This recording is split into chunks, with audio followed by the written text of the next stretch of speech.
अपने शहर की लेटेस्ट खबरों के लिए चैनल को सब्सक्राइब करें और बेल आइकन को दबाएं।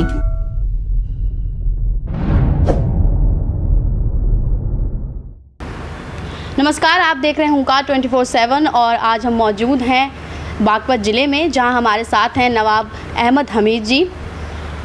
सबसे पहले नवाब अहमद जी, आपका स्वागत है हुंकार 24/7 पर। Thank you. तो हमारा सवाल सबसे पहले आपसे ये है कि लॉकडाउन चल रहा है जिस तरीके से, तो आप किस तरीके से लोगों की मदद कर रहे हैं इस वक्त? देखिए, ये लॉकडाउन बड़ा लंबे अरसे का चला है, लगभग 2 महीने से ऊपर चला। इसमें मदद हर तरीके से हुई है।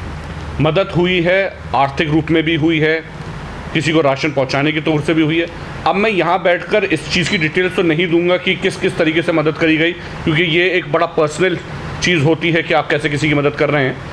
लेकिन मैं ये कहना चाहता हूँ कि इस लॉकडाउन के पीरियड में हमने जनता में एक दूसरे की मदद करने की भावना देखी, जो मेरे हिसाब से इंसानियत के लिए, क्षेत्र के लिए और इस देश के लिए बहुत बड़ी चीज़ है।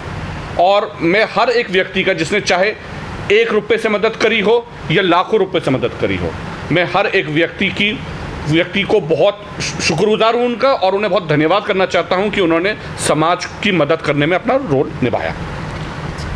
तो दूसरा सवाल हमारा आपसे ये है कि एक तरफ मोदी सरकार कह रही है कि सोशल डिस्टेंसिंग हमें बना के रखनी है, तो हमारे प्रधानमंत्री जी हमें सोशल डिस्टेंसिंग बता रहे हैं, लेकिन दूसरी तरफ उत्तर प्रदेश के जो मुख्यमंत्री हैं योगी आदित्यनाथ जी, वो कह रहे हैं कि बस में जितनी सीटें हैं उतने सवार होने चाहिए उसमें, और कार में जितनी सीटें हैं उसमें उतने लोग बैठने चाहिए। तो इससे सोशल डिस्टेंसिंग कहाँ रहती है?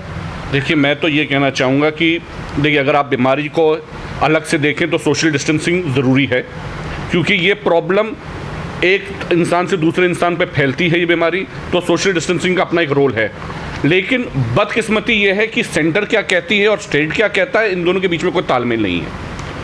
अगर आप गाड़ी में, बसों में जितने व्यक्ति को बिठाना चाहेंगे बिठा देंगे, तो आप इस बीमारी का कंट्रोल तो ऐसे भी नहीं रख पाएंगे, क्योंकि अब प्रॉब्लम ये आ रही है कि प्रदेश को जो, या देश को जो कदम पहले लेने चाहिए थे वो तो आपने लिए नहीं। अब आप जहां बैठे हैं वहां से आप अपने अपने कानून बनाना शुरू कर रहे हैं। प्रधानमंत्री किसी और मुल्क के हिसाब को देखते हैं और कहते हैं कि आप इसे फॉलो कर लीजिए इंडिया में।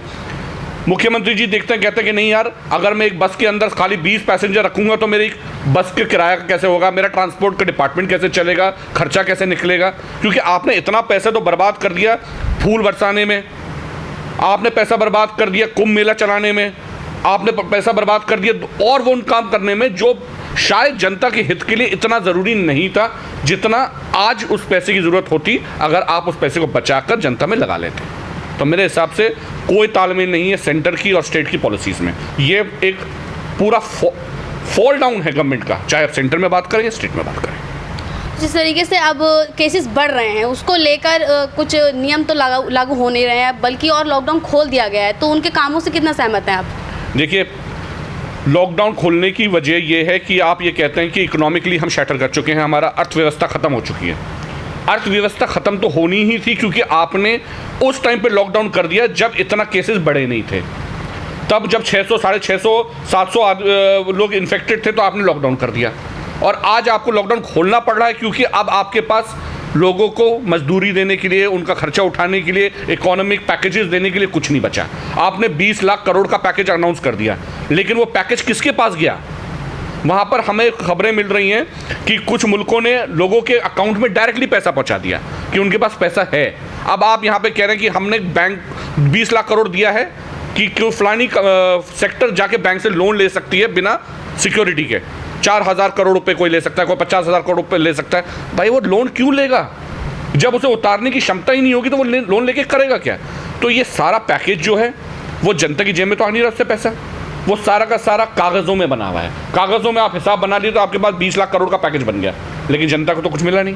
तो ऐसे हालात में आपके पास कोई चॉइस नहीं बचती कि भैया आप इकोनॉमी खोल दो, आप लॉकडाउन खोल दीजिए कि लोग अपने, जैसे आप प्रधानमंत्री जी ने अल्फाज इस्तेमाल करते हैं, आत्मनिर्भर हो जाइए।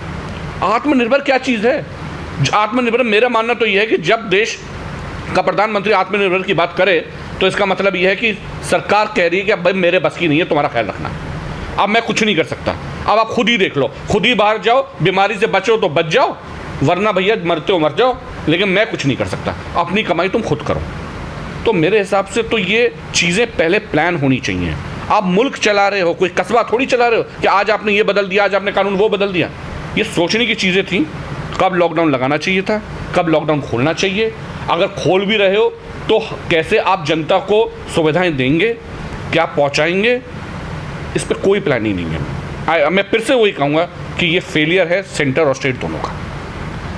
तो आप बागपत के बहुत ही चर्चित चेहरे हैं। आपने 2017 में बसपा से भी चुनाव लड़ा था, तो अभी 2022 में जो चुनाव आएंगे तो उसको लेकर आपका क्या कदम है? देखिए, अभी फ़िलहाल ये पूरा देश, पूरी दुनिया इस कोविड-19 से परेशान है। राजनीतिक मुद्दों पे कोई चर्चा अभी तक हुई नहीं है। मैं चौधरी अजीत सिंह जी और जयंत चौधरी जी की पार्टी में हूँ, वो हमारे लीडर हैं। तो जब वक्त आएगा, जैसे आदेश होगा वैसे काम किया जाएगा।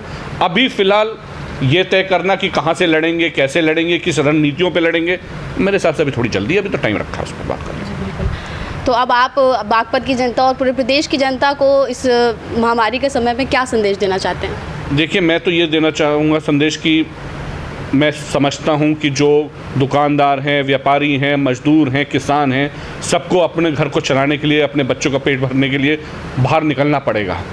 क्योंकि जब सरकार फेल हो जाती है और वो आपकी मदद नहीं कर पाती, तो आदमी को खुद ही बाहर आकर अपने परिवार को संभालना पड़ेगा। ये मजबूरियां हैं हमारी। लेकिन मैं साथ साथ ये भी कहना चाहूँगा कि किसी भी हाल में हमें अपने परिवार की तरफ जो जिम्मेदारी है कि ये बीमारी ना फैले और हम सुरक्षित रहें, उसका ख्याल भी रखें। सोशल डिस्टेंसिंग की जो बात हो रही है उसका ख्याल रखें। बिला वजह भीड़ भाड़ इलाके में ना जाएं। आप लोग जब किसी दुकान में जाएं या किसी भी संस्था में जाएं, वहाँ पर उसी वक्त जाइए जब आपकी ज़रूरत हो, बिला वजह ना टहले। क्योंकि अगर ये बीमारी आपके घर पे पहुँच जाए, आपकी बीवी बच्चों पे चली जाए, तो बहुत परेशानियाँ हो जाएंगी। ये बीमारी है, इसको ये तो हम कह नहीं सकते कि कोविड-19 है नहीं, वो है और एक बड़ी समस्या है हमारी। तो हम ख्याल रखें कि हम जितने भी प्रिकॉशन ले सकते हैं, मास्क पहनने का, डिस्टेंस रखने का, अपने हाथ को धोने का, सैनिटाइज़र लगाने का, वो सब का पालन करें और भगवान से प्रार्थना करें कि ऐसा वक्त आए कि हम इस मुसीबतों से और इस महामारी से दूर चले जाएं और देश फिर से अपनी तरक्की के रास्ते में आ जाए। अपने शहर की लेटेस्ट खबरों के लिए चैनल को सब्सक्राइब करें और बेल आइकन को दबाएं।